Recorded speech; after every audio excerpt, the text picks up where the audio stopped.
the Gambia. As Fatou Janembai reports, the project is expected to provide jobs for youths and energy.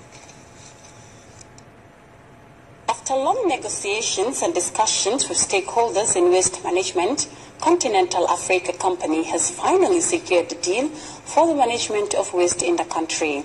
The contract was signed with the Ministry of Lands and Regional Government. The importance of effective waste management cannot be overemphasized, for it borders on quite a diverse set of issues ranging from personal hygiene, climate change, agriculture, and most importantly, health. Minister Diba said the government was fully determined to overcome the country's waste management challenges and make the country cleaner and healthier for all. He also promised a final solution to the backwater dump site.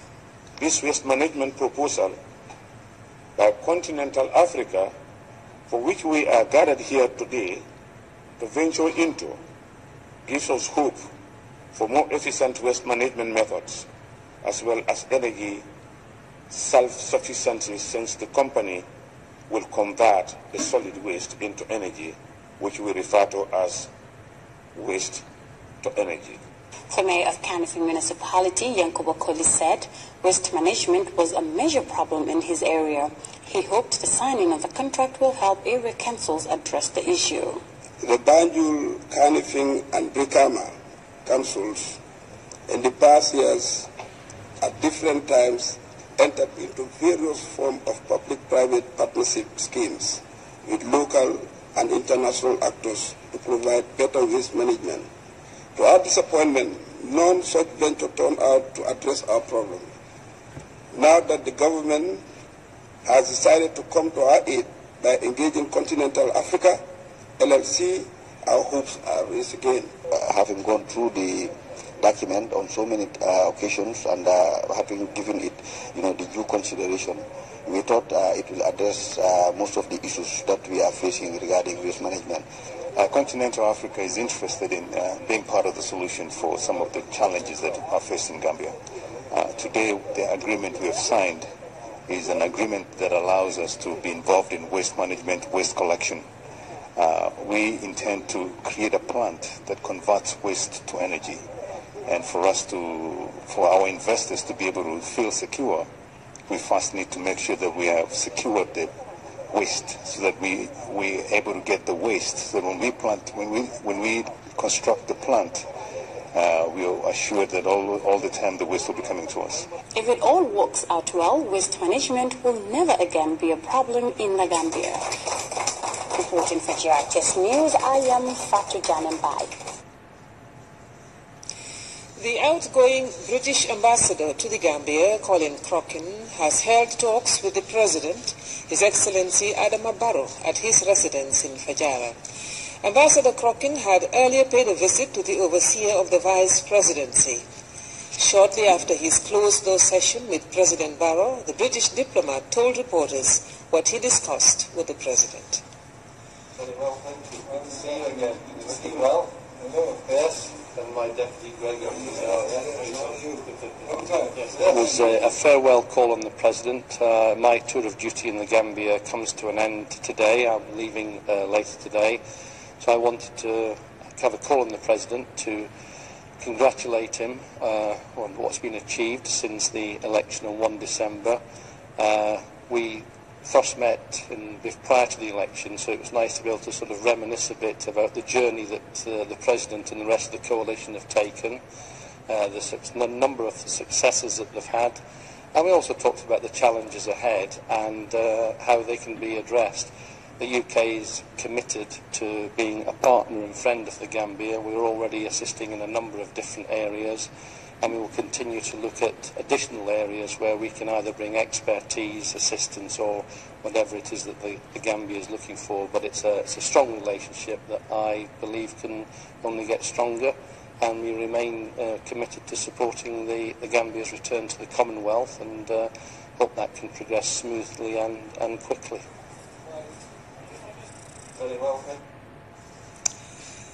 The outgoing British ambassador to the Gambia, Ambassador Colin Crockin speaking to reporters shortly after his meeting with President Adama Barrow.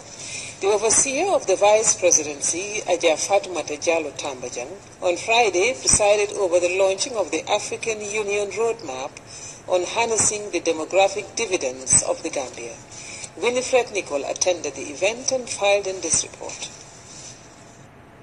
Capitalizing on the Gambia's youthful population, reaping the benefits and diminishing the burden is the theme for the African Union initiative that seeks to encourage the government and other stakeholders to invest more in the continent's youth to expedite development. The AU roadmap was conceived as a result of a growing realization of the importance of a bulging youth population in the development of the African continent. African heads of state, with the support from development partners, particularly NEPAD and UNFPA, developed the roadmap to guide investments in young people for the continent to harness the benefits of youthful population. As countries continue to confront development challenges, it has become apparent that for nations to realize their development objectives, investment in human capital is paramount. We therefore stand ready to support the different global and regional frameworks for action, like the African Union Agenda 2063, the new Partnership for Africa's Development, NEPAD, which are integral to the 2030 Agenda for Sustainable Development, and commit the international community to ensure the realization of the rights of adolescents and youth. And in light of both the challenges associated with the transitions from childhood to adulthood in an increasingly globalized and complex world, and the need to capitalize on adolescents and youth's potential to contribute to positive social transformation. Employment and entrepreneurship, education and skills development, health and well-being, rights, governance, and youth empowerment are the 4 pillars of the roadmap, which the Gambia government is committed to implement. Considering the importance government attaches to young people in national development, the launch of the African Union Roadmap is quite timely. You may be aware that as we speak, government is finalizing its National Development Plan, and I'm pleased to inform you that harnessing the demographic dividend of our youthful population has been at the heart of this blueprint. Without the relevant investments in youth to realize their full potentials, young people can easily be exposed to vices such as forced migration, radicalization, and violent extremism. We have witnessed the massive migration of young people from the continent to Europe using perilous routes. Many young lads have already been lost in the process of trying to reach Europe. The Gambia can, however, reap the benefits of a bulging young population by investing in youth empowerment programs. As youths constitute more than 60% of the Gambia's population, investing in their welfare is crucial to economic growth and national development. Reporting for GRTS News, I am Winifred Nicol.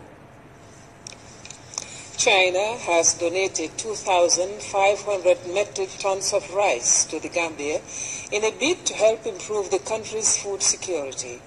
Senior officials of the Gambia government graced the presentation ceremony held at the Gambia Ports Authority in Banjul. More details from Ansujak.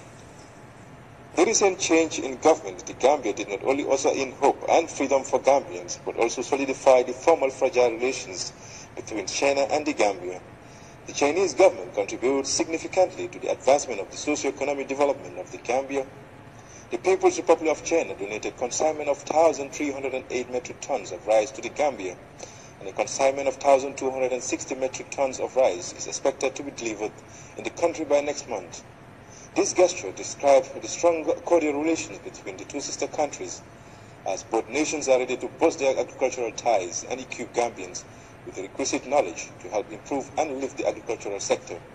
I wish to express the sincere appreciation of His Excellency President Adama Barrow for the handing over ceremony of the donation of rice worth 20 million RMB, equivalent to 2,568 metric tons of rice, by the government of the People's Republic of China.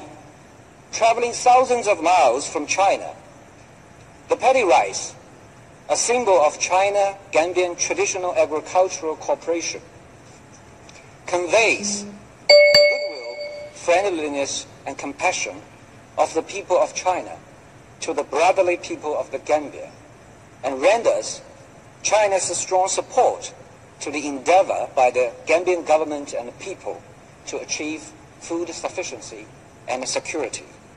The Minister of Agriculture praised China for its support to the Gambia.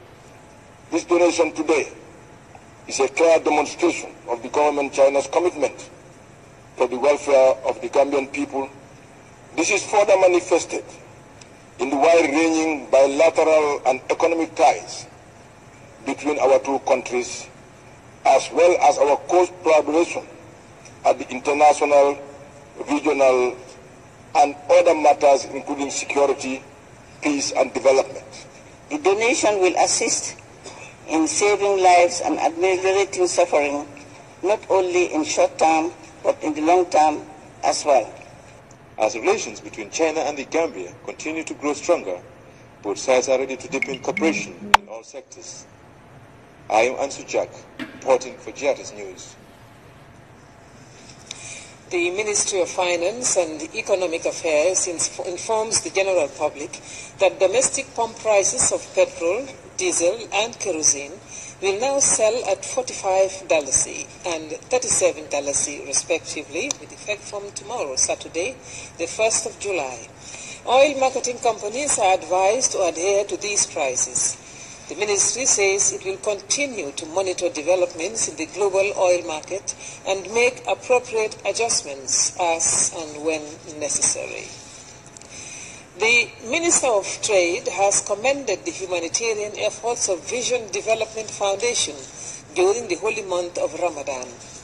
Dr. Aissatou Toure was speaking at the final day of the foundation's month-long Ramadan donation to Muslims. Seydou Kamara reports. Since day one of the Ramadan, Vision Development Foundation has been reaching out to the Muslim community in the Gambia in the form of iftar on a daily basis. The month-long activity wrapped up with a massive distribution of food items on the eve of Muslims' feast of Eid al-Fitr. People from different localities receive food items to take home on the occasion of Korite. Dr. Toure commended VDF for complementing government efforts in the fight to reduce poverty by supporting the less privileged in society. I am happy to be here to come and join Turo Dabo and his team to share these good tidings to the poor people, both men and women and young children. And I pray that God the Almighty is going to reward him abundantly. And this is also a lesson for us in the government, for us to strive as much as possible to reduce poverty. Even if we cannot eradicate completely, we should be able to do something to make sure that people get the basic needs. I have seen chicken, rice, macaroni, I've seen dates, sugar, the basic necessities of life that people are scrambling for. And I believe in any society, government should try as much as possible to make sure that these things are available to them. This is the second time that the Foreign Affairs Minister, Ousainou Darboe, visited the VDF field office in Churchilltown to volunteer in the distribution process. We want to appeal to all other NGOs, all other charitable organizations to emulate the examples of Vision Foundation. And we hope that next year we will all come back here and partake in the exercise of helping the foundation to give out the charity that is given. Sekou Fofana is the Public Relations Officer, Vision Development Foundation. This year, if you look at our operation has been expanded because of the high demand of the people, especially the poor and the needy. So this is why this year our operation is very, very important and very significant for that matter. because we have touched so many parts of the country, not only in the greater Banjul area. We went as far as CRR, North Bank, LRR, West Coast region. The Latrikunda Sabili National Assembly member Sekou Maron encouraged wealthy Gambians to emulate Modutro Dabo's philanthropy. We want everybody to come on board to do like they are doing, like Mr. Modutro Dabo is doing and his staff at VDF. Because we all can roll from the first day of the Ramadan to date. Every day if you come here, it's like this. They give out a lot to the poor and the needy. And that one will go a long way in helping them. In addition to the distribution of iftar meal through the Ramadan, the foundation is also handing over rice and meat to Muslims in various regions across the country. This annual Ramadan donation is one of the biggest humanitarian gestures by the Vision Development Foundation. Sail Kamara, GRS News. The office of the sheriff says it has come to its attention that certain purported owners of plots of land are still developing, entering or trespassing in the land situated at Yarambamba, Old Yundum. A media release from the office noted that there is a valid and subsisting judgment where it is adjudged that the large portion of land is legally owned by Dudu Saho. Therefore, anyone who claims to have derived title from anyone other than Dudu Saho is hereby cautioned to cease or restrain from developing, entering or trespassing into the said land. The demolition of the illegal structures or encroachment that was halted shall proceed any time soon without notice being given. Anyone who fails to adhere to these warnings is doing so at his or her own peril. We will take our first break now, but do stay with us when we come back.